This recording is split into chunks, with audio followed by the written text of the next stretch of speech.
She was pretty and smart. She was an intellectual with a warm, glowing heart. But beneath all her perfection, she was falling apart. She used to dream of being free, trying to make a new start, trying to escape from the depths. She was trapped in the dark, crawling through this hellhole, trying to reach for a spark. Never thought of consequences that her mother had seen. She used to hide inside her bedroom when her mother would scream, cause her dad was a fiend. He used to beat up her moms. He was sadistic and aggressive, and he raped her for fun. So Alicia had a vision that all men were the same. She never got taught morals, so her bruise would have rained. So when she met JB, yo, her thoughts didn't change, cause she believed men were animals who couldn't be tamed. So as months passed by, they got a nice house together, and JB told her that the love was forever. She was smitten and charmed, thought she found the one. But when Alicia was at home, JB was always gone. Plus she dropped out of college cause he promised to provide, and she grew so depressed she was always inside, couldn't go anywhere cause JB would get mad and get so aggressive just like an old man.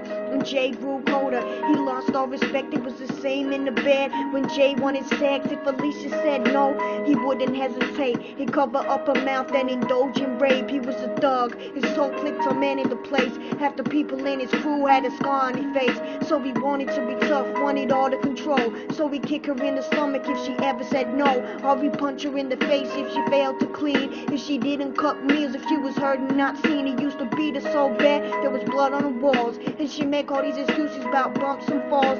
Could things get any worse? She was beaten and bruised, but the very next day she had the shittest of news. She was pregnant to this guy who would beat her and rape. So she thought of a plan so that she could escape, cause she knew he'd want red, wouldn't want to be your dad. But this little cute fetus was all that she had, so she decided to leave. She would wait 2 weeks. An old friend on vacation had a place she could sleep.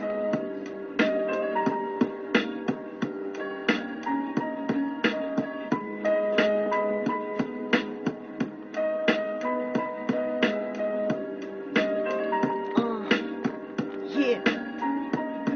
And as a week passed by, Jay still not suspicion. She carried on as normal in the kitchen, doing dishes, doing everything he said just to avoid his kicks. She couldn't take another punch or the taste of his spit, but if she stayed acting cool, she'd be gone very soon. But the very next day, Jay wasn't in the mood. He came on with aggression, swinging fists in the wall. So Alicia ran to her room and she locked up the door, cause if she knew if he hit it, the consequences were deep.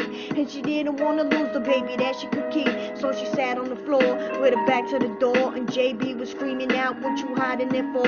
So he had an idea that something wasn't quite right. Alicia cheating on him was the first to his mind. So he ran to the kitchen and he picked up a knife, put it straight through the door. He was ready to fight. As he broke into the room, he hit her straight in the face. Then he kicked her in the stomach, blood all over the place. He's screaming out she's a bitch, asking why did you hide? If there's another man in here, I'll be taking his life. But Alicia was quiet and her feelings were numb, so he kicked her in the face.